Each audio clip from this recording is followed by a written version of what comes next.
Welcome back to Coral Gables Now. We are right in the middle of summer, which is when many people take vacations. Long weekends and holidays often mean more people drinking alcohol, which in moderation is not bad, but the problem is when you get behind the wheel of a car. In an effort to raise awareness and call people to action, we have focused on this very important issue this summer. In this special report, which you are about to see, Coral Gables Television investigates drunk driving in the City Beautiful.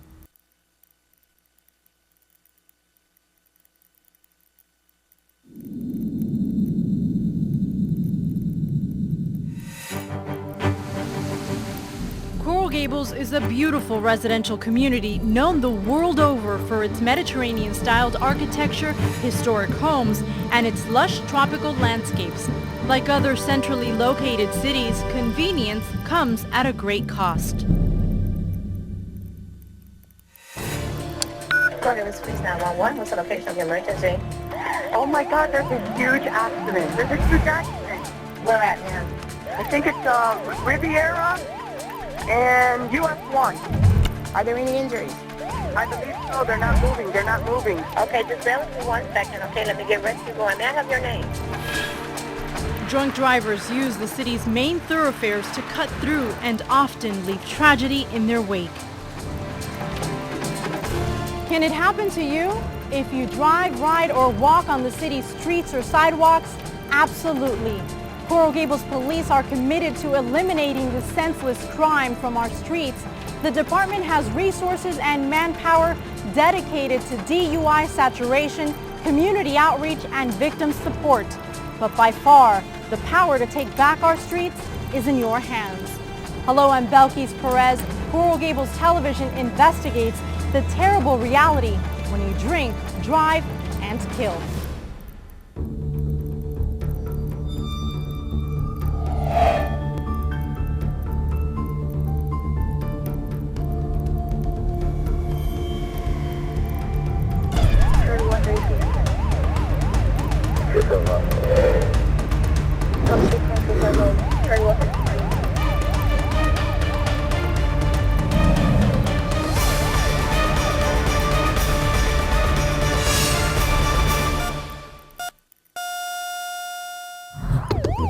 Verbal warning on that.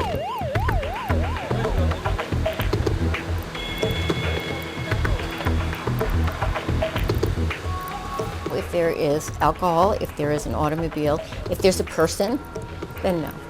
There's no place that's immune to it. And it just crosses all boundaries. You can't say that it is the person who is purple, who is whatever religion or this or that. It's everybody. That's what is so, I guess, difficult in that we're all vulnerable.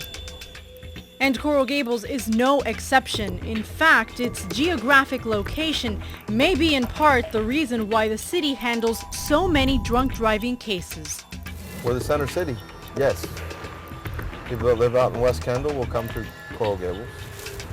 People that live out, west of Bird Road, which is a very large area now. There's not much to do out in the west side. So they come to the east side, but to get to the east side, they got to go through Coral Gables. We rode along with officers who are on the front lines and making a difference, and we'll meet them and learn about their efforts in a moment. Driving under the influence may not be the city's biggest traffic offense, but it is the deadliest. Out of 3 fatal crashes last year, 2 involved alcohol. People don't really have an appreciation for just not the tragedy that occurs in an initial accident, but in fact the detrimental effects that they have on other people, the friends, the family, even the driver who's involved in there and their families. I mean, it's a devastating, a totally devastating act, when someone loses their life in an accident, especially when someone's impaired. A 5-year comparison crime report released by the city's police department shows a 23% increase in DUI citations and a 14% increase in DUI arrests from 2004 through 2008. Those numbers have gone down recently, but the influencing factors are still there. According to several detrimental effects that they have on other people, the friends, the family, even the driver who's involved in there and their families. I mean, it's a devastating, a totally devastating act, you know, when someone loses their life in an accident, especially when someone's impaired. A 5-year comparison crime report released by the city's police department shows a 23% increase in DUI citations and a 14% increase in DUI arrests from 2004 through 2008. Those numbers have gone down recently, but the influencing factors are still there. According to several studies and the U.S. Department of Health and Human Services, alcohol is the most widely used substance of abuse among Americans. One of our most difficult jobs is to protect people from themselves. And in this, a lot of people don't believe that as destructive it is until their family members or their friends are touched by such a devastating event. And then the rest of me would catch on real quick. So I lived in my life. Helen Marie Witty had everything going for her. The beautiful straight-A student had just turned 16. She was responsible, outgoing, and loved theater, and she knew exactly what she wanted from life. Oh, Broadway. Yeah, Please, drama. Broadway. She First wanted she was to going act. to Harvard, and then she was going to Broadway. And she could have done that. Oh. She could have done that. Helen Marie would never go to college and live out her dream of being on Broadway. A drunk driver struck her down. She wanted to go out rollerblading, and I had said, "Oh, wait, let's have a talk before you go." And she said, "No, I'll be right back." Our son wanted to go with her, and she said, "Mom, keep him home. I want to go real fast." So we kept him home. He was 13, and she had just turned 16, and she flipped around backwards, blew me a kiss, and said, "I'll be right back." But hours went by with no sign of Helen Marie. I had jumped in the car, and I knew which route she took and went up to find her, and was stopped by a police barricade. They barricaded the road a block or so away from the accident, and they said, "You can't get through here, you'll have to go back." And I said, "I'm looking for my daughter." And they said, "What does she look like?" And this growing sense of dread. They asked me to come sit over on the side on a rail and wait. Somebody was going to come talk to me. And I found myself praying, of course, that it wasn't her, and if it was, that she was hurt, not dead. And a police detective came and spoke to me and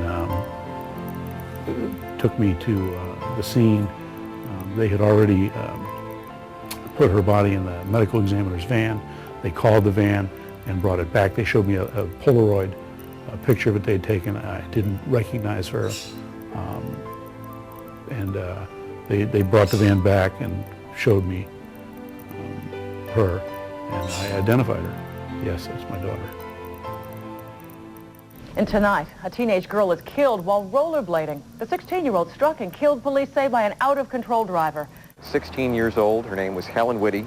As we said, she was just rollerblading here last night when, in a split second, her life was taken. It was weird because I had just written in her yearbook and I had finished signing it, and an hour later my parents come in and told me she was gone.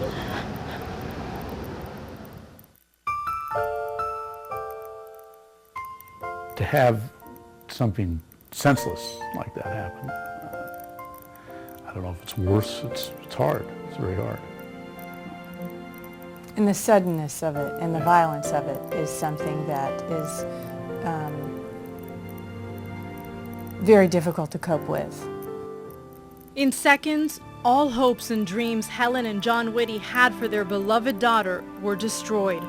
First, it was shock, but slowly, an undescribable grief settled deep in their souls, a grief only a parent can begin to imagine. Utterly, with every fiber of my being, believing that the bad news is I'm going to live. Because I didn't know how. And I can remember thinking, I can't even believe you think that way. And I did. It was, to think that the good news, I wanted to die. I drank too much after my daughter was killed. Obviously, I didn't drink and drive. I wanted to numb my feelings because they were so horrific.